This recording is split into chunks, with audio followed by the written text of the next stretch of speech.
Welcome, Swagatam, Namaste. I'm very delighted to be able to host this gathering tonight.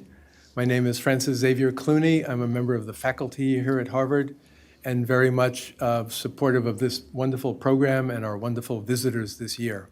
And I'm very grateful for everyone accommodating the unusual, unprecedented situation in which we find ourselves tonight with a very small and very select audience in the room. Very grateful to those who are able to be here in the room, and for our much larger audience watching live online.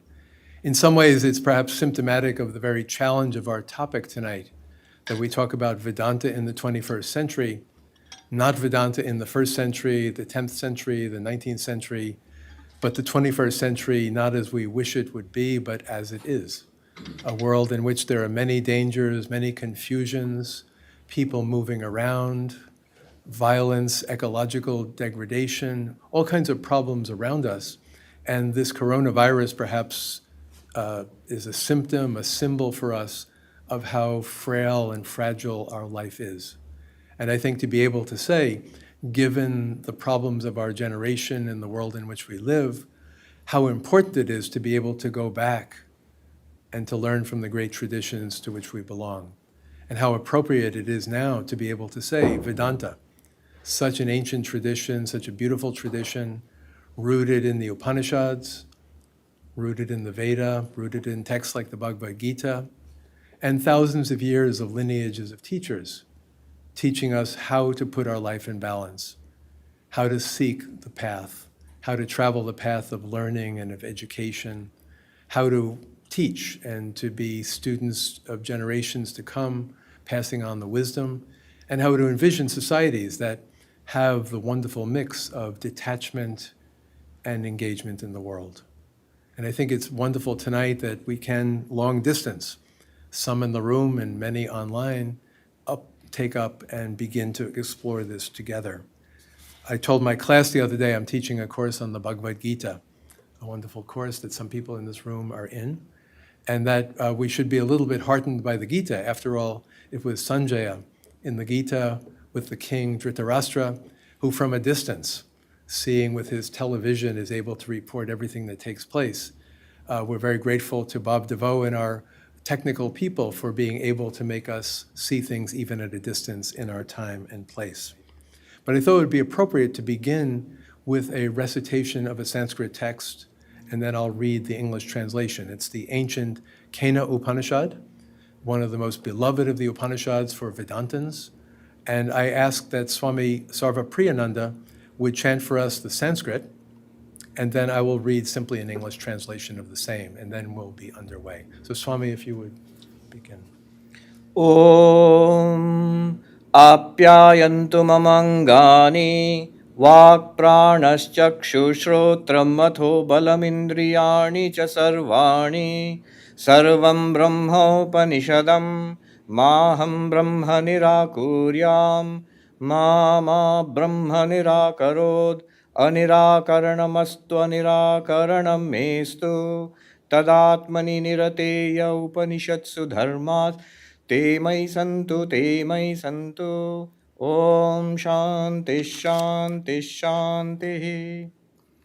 Om Keneshitam padati preshitam manah Kena prana prathama praiti yuktaha Keneshitam vachamimam vadanti Chakshushrotram kaudeva yunakti Shrotrasya shrotram manaso mano yad Vachoha vacham sau pranasya pranaha Chakshushaschakszurati muchya dhiraha Pretya asmad lokadamrita bhavanti Na tatra chakshur gacchati na vag gacchati no manaha Na vidmo na vijanimo yatheitad anushishyat Anyad eva tad viditad atho aviditad adhi Iti shushruma purvesham yenastad vyachachakshire Yadvachanabhyuditam yena vagabhyudyate Tadeva brahmatvam viddhi nedam yadidam upasate Yan manasana manute yenahur manomatam Tadeva brahmatvam viddhi nedam yadidam upasate यच्चक्षुषा न पश्यति येन चक्षुंषि पश्यति तदेव ब्रह्मत्वं विद्धि नेदं यदिदमुपासते यच्छ्रोत्रेण न शृणोति येन श्रोत्रम् इदं श्रुतं तदेव ब्रह्मत्वं विद्धि नेदं यदिदमुपासते यत्प्राणेन न प्राणिति येन प्राण प्रणीयते तदेव ब्रह्मत्वं विद्धि नेदं यदिदमुपासते इति केनोपनिषदि प्रथमखण्डः ॐ शान्तिः शान्तिः शान्तिः. By whom impelled, by whom compelled, does the mind soar forth? By whom enjoined does the breath march on as the first? By whom is this speech impelled with which people speak? And who is the God that joins the sight and the hearing?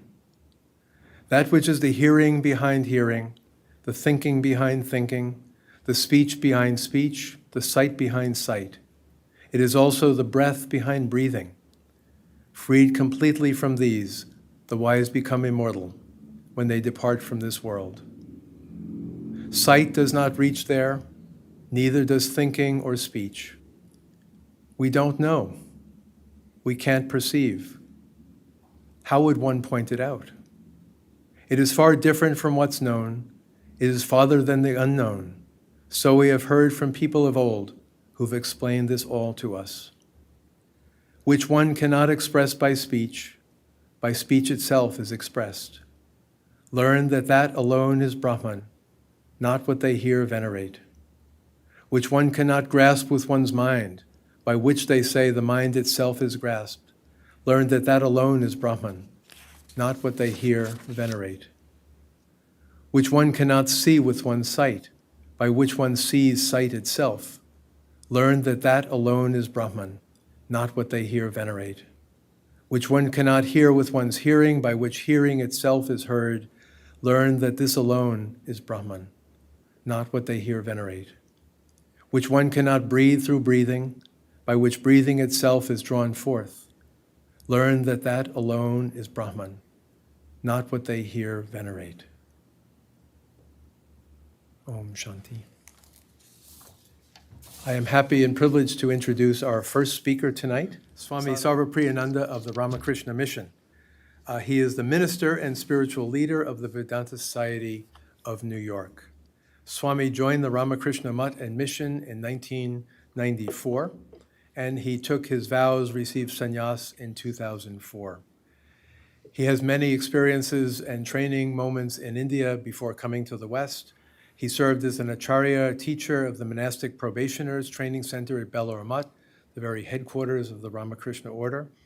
He also has served the Mutt and Mission in other capacities, such as being the vice principal of the Deogar Vidyapit Higher Secondary School, the principal of the Shikshana Mandira Teacher Education College at Belur Mutt, and indeed was the first registrar of the Vivekananda University at Belur Mutt itself. Prior to coming to New York to be head of this very distinguished and old center, he had served for a number of months, about a year, at the Vedanta Society of Southern California, and then came to New York in 2017. I've learned only since Swami came that he is an absolute superstar. It seems half the people I meet on campus have already seen Swami online somewhere, and we're very grateful and very lucky to have him with us this year. So welcome, Swami.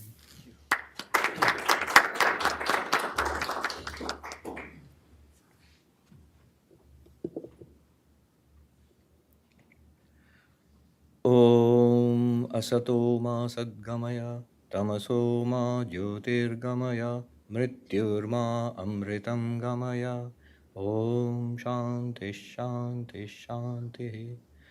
Om, lead us from the unreal to the real, lead us from darkness unto light, lead us from death to immortality. Om, peace, peace, peace. Friends, I read somewhere that the famous physicist Niels Bohr, he said that if you are not shocked by quantum mechanics, you have not understood quantum mechanics.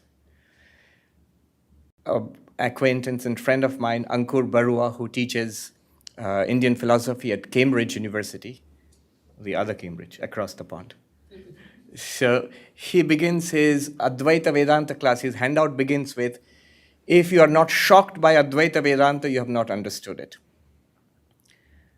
I'm going to speak about a school of Vedanta. Akshar spoke about one school. I'm going to speak about another school, Advaita Vedanta, the non-dual Vedanta. Now, what is it that's so unique and strange and remarkable and even shocking about Advaita Vedanta? It's helpful to see what Advaita Vedanta is not. That gives us a good sense of what it is. Religion, the kind of religion we are most familiar with, and most of us we study here at the Divinity School, is faith-based. So you are told by your tradition, by your books, by your teachers, that God exists, and you have to believe in God and surrender to God, and there are devotional practices. But notice, all of that is based on faith. It starts with belief, and it's belief which sustains you for a long time. And the problem with this approach is a very beautiful approach, and it's the most common approach. You find it across the religions of the world. The only problem with this approach is it's vulnerable to skepticism. It always has been, and especially in today's age. You just have to listen to a few minutes of Christopher Hitchens, bless his heart, and Richard Dawkins, and Sam Harris, Daniel Dennett, to know what I'm talking about. To those who are much too emotionally involved, even to the point of fanaticism, I prescribe a course of Dawkins and Sam Harris and Christopher Hitchens. As against this, there is another kind of religion, an experience-based religion. So it's not that you have to believe in something, but that these things, God and an immortal soul, and they can be experienced. This experience-based approach, I think this is what made Swami Vivekananda so popular when he came to this country in the late 19th century, to a land which thought of religion as faith. In fact, the most common word for religion even today is faith. He said that religion does not consist in believing doctrines, it consists in actually realizing the truths of religion. If God exists, I must be able to see God. If I have an immortal soul, I must feel it. The basic idea is that there are extraordinary experiences which are called mystic experiences, which, if you have them, they reveal to you the truths of religion. The claims of religion are validated by mystical experience. A classic text in the Indian tradition of this type would be the Patanjali Yoga Sutra. It was no accident that Swami Vivekananda chose that as the first book to translate and publish from the Vedanta Society of New York, his famous Raja Yoga. It's based on the Yoga Sutras. But even here, that's not Vedanta either. That's not Advaita either, the path of mystical experience. Even the path of mystical experience, it can be critiqued. Suppose you have wonderful experiences, very spiritual experiences. A neuroscientist and a doctor can come and tell you that there's no doubt that you felt these things. We are not denying that. But it's just this little problem. You have a little tumor in your brain which is pressing against such and such nerve, and that's what's giving you these experiences. It does not really tell you that there is a God or an immortal soul or that we are all one. In fact, recently there was a very popular YouTube video about a neuroscientist. She got a stroke. And for some time, because of that hemorrhage in her brain, the experience was of a feeling of oneness, universal oneness. And she talks about it, and that talk became very popular. Many people have seen it. So that could be a critique, that no, mystical experience, we are not denying that you experience these things, but we can say that they don't really prove anything special to you. It just could be something neurological. So that's the way of mystical experience. Advaita Vedanta often is confused with this, but it is not a path of mystical experience. Now, let me be clear. I'm being too strict here. There is the room for faith in Advaita Vedanta. There is a room for mystical experience in Advaita Vedanta. But I want to get to the heart of Advaita Vedanta. And I think such exercises in drilling down are helpful to get at the core concept, after which you can build up again. So, no. Advaita Vedanta, classical Advaita Vedanta, is not a path of mystic experience either. What is it a path of? It's a path of knowledge. What do I mean by that? You see, mystic experiences, the problem with that is most of us don't have it.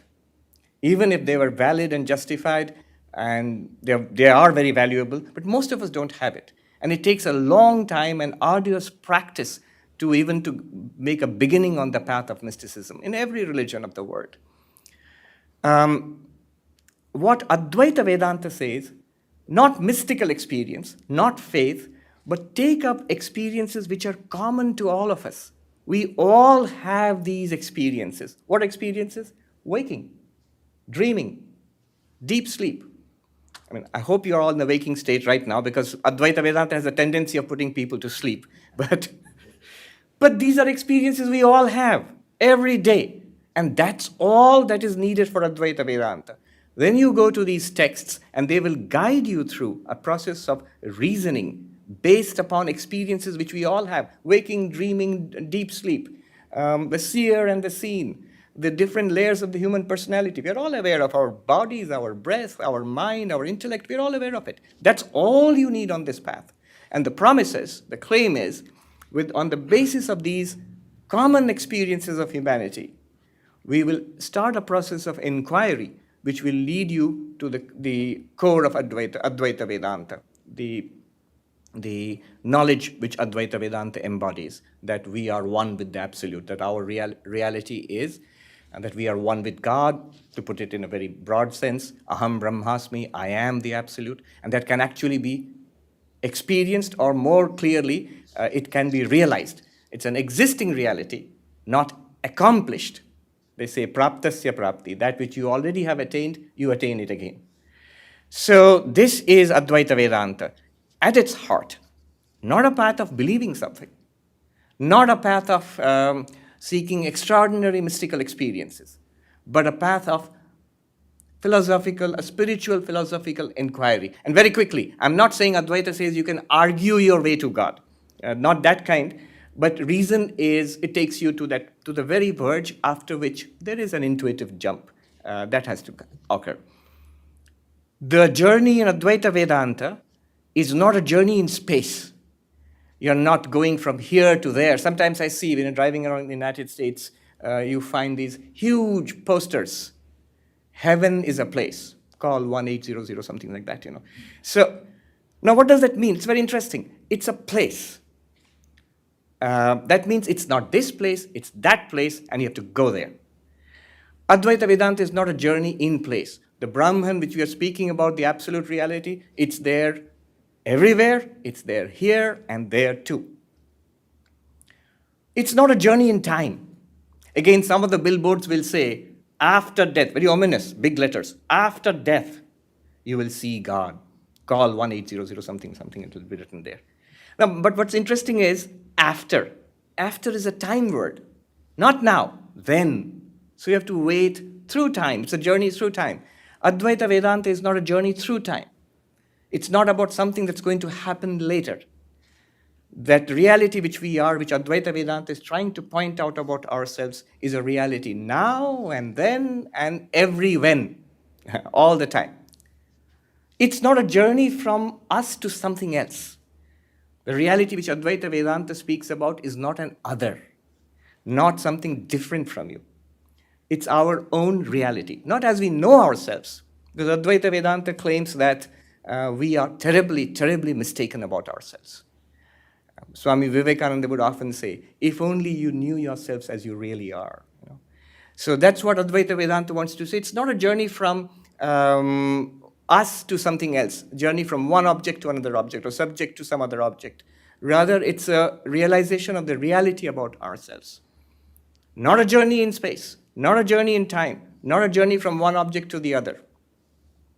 I'm sort of translating Hindi pravachans, the talks given by the acharyas of Vedanta in Hindi, Desha, Kal, Vastu. I'm translating that into English. So what is it a journey? What kind of spiritual journey does Advaita speak about? It's a journey from ignorance to knowledge. What kind of ignorance? Ignorance about our real nature. We do not know what we really are. To a knowledge of our real nature. A knowledge, of course, is a living reality and a vibrant, experienced reality.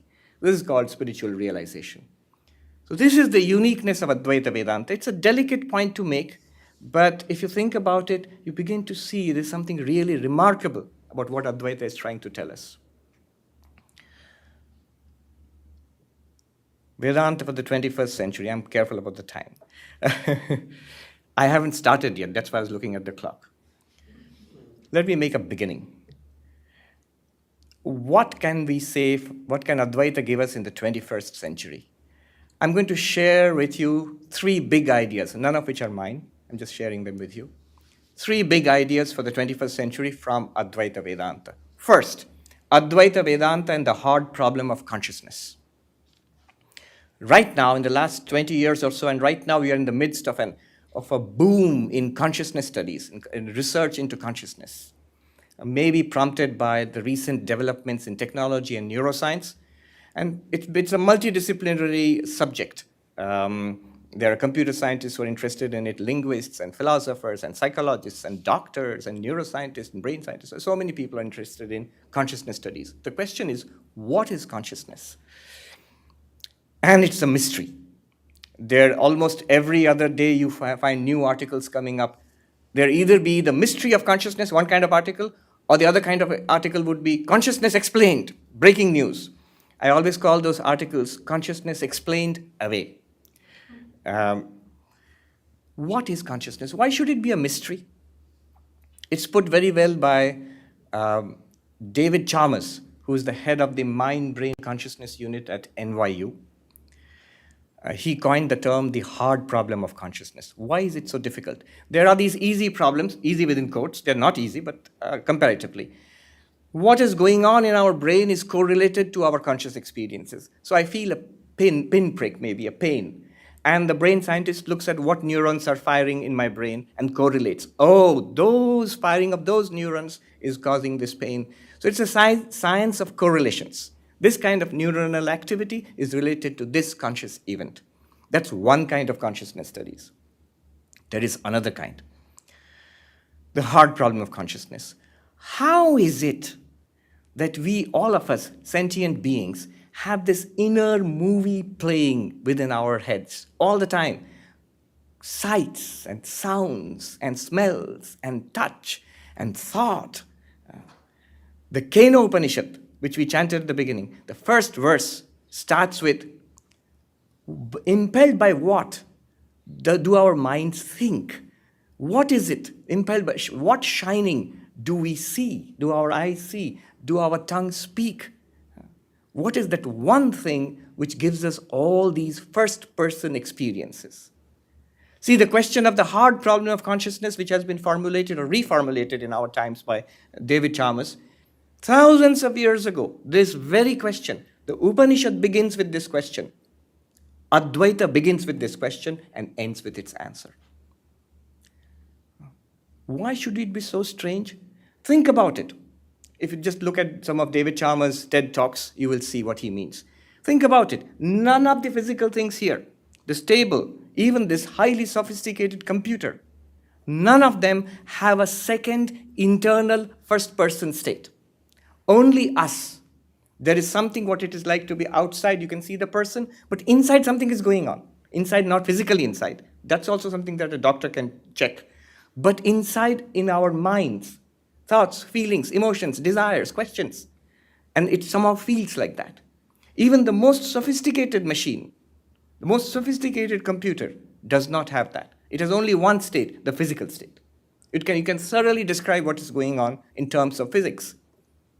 Even our most esteemed colleagues across the street at Maxwell Dorkin, who come up with these fancy machines, none of them ever claims that the machines are conscious in any sense that we use. Even the most sophisticated ones. Imagine a Google self-driving car and you are driving your car. And you turn the car at this corner and the Google car also turns along with you. Doing exactly what you are doing. But there's something going on in your car which is not going on there. You, the feeling of driving and sound and decision-making, the tension in your body, the feel of it which you have, there is nothing corresponding to that in that Google car. How is it that we are conscious? There doesn't seem to be any space for that in a deterministic universe. So we are studying this. I'm taking this course on philosophy of mind at Emerson. And I'll let you into a secret. Those folks over there, very smart folks, they think most of us are zombies. In the sense, they really do. After Descartes, who posited that there are two kinds of things, the mental and the physical. You know the famous cogito ergo sum, I think, therefore I exist. I'm a thinking being, and I'm related somehow to a material universe through a material body. The entire history of the philosophy of mind, which we are studying, Gilbert Ryle or Smart or Carnap, is a pushback against the possibility of mind, against the possibility of consciousness. Oh, there's no such thing as consciousness. What do you mean? When you're pricked with a pin and you shout, ouch, and you say, I'm feeling pain, that making a face and shouting, ouch, that's pain. I say, no, that's just the behavior. Inside I'm feeling something. Oh, there's nothing like that. It's just that behavior. You might think they're crazy or something, or are they zombies? But that they mean it seriously. There's a whole school which seeks to explain away consciousness as behavior. Logical behaviorism, Gilbert Ryle, very smart people. I asked David Chalmers once, these very smart people who deny consciousness, don't they get it? Don't they get the question? So he was nice. He said that, Swami, they get the question, but they are reframing it in some other way. That's not the word he used, but they understand it in a different way. Galen Strawson, who is a brilliant philosopher, I hope to meet him someday, is at the University of Texas in Austin. He has written some very caustic articles about this. One is the silliest hypothesis. What is the silliest hypothesis? He says this the turn in philosophy of mind, trying to deny the existence of consciousness. That is the silliest hypothesis. So it's much more logical to think of ourselves as conscious beings having the experience of a material universe, and then you relate it. And David Chalmers, in fact, has come up with this idea of panpsychism, that consciousness is an all-pervasive, ubiquitous reality. Advaita Vedanta can contribute something there. I mean, almost all the time in the philosophy of mind class, I have this temptation of saying, no, I can solve this problem, but I restrain myself. But there are so many insights, not just in Advaita Vedanta, in Sankhya, Yoga, many schools of Buddhism, which can actually contribute. We can discuss some of them in the Q&A session. There was a conference, and people are beginning to recognize this. There was a conference in NYU. David Chalmers himself organized it. Advaita Vedanta and the Hard Problem of Consciousness. And there were 3 or 4 of the top people in the philosophy of mind whose articles we are reading now. They're present in the room. What happened later on, you can ask me, I'll tell you. Not much happened. So that's one thing. Advaita Vedanta and the hard problem of consciousness, there's something to be done there. Okay, 2 minutes for two more big ideas. The second big idea I want to share is Advaita Vedanta and I'll call it the grand unified theory of religion. Just the outlines of it. The essence of Advaita Vedanta is Tat Tvamasi, that thou art. Now think about it. Religions of the world can be cleanly divided into these 2 categories. There are the that-centered religions. That-centered means God-centered religions. And Christianity, Islam, Judaism, Vaishnavism, Shaktaism, Shaivism, these are basically God-centered religions. That there is a God. There is the self-oriented or self-inquiry-based religions. Buddhism comes to mind. Yoga comes to mind. Sankhya comes to mind. Jainism comes to mind. So there are these 2 different kinds of religions and these 2 different approaches to spiritual life. In this room itself, if you ask, why am I interested in religion, those who are spiritual seekers, you'll get 2 kinds of answers. One is, I'm looking for God, I believe in God, I love God, I'm searching for God. That's centered. The other one is, well, God is fine, but I'm more interested in who am I? An inquiry into myself. A self-inquiry-based approach. Tat and Tvam, that and thou. Very quickly, that-centered religions have the deep problem with that is that's based entirely on belief. God is fine, but the question is, does God exist? That's the whole question. That's the whole problem with the that-centered approach. That's why you'll find in those religions enormous efforts to prove the existence of God. That problem is not there with the self-inquiry-based religions. Nobody doubts, including Descartes, that whether I exist or not. There's a certainty about that. But the problem with the self-inquiry-based approach is our existence is certain. But that's the problem. Our existence, certain existence, is surrounded by suffering and sorrow. What Advaita Vedanta does is it relates the two. Our certain existence is shown to be infinite by the process of Advaita inquiry. The third point, I will not make it because there are two speakers who are going to actually speak about it. Shweta Chaitanya ji will speak about that point, ethics and Advaita Vedanta, and I highly recommend Professor Rambachan's book, Hindu Theology of Liberation, which is about how Advaita Vedanta can be applied to today's problems. Thank you. Thank you very much.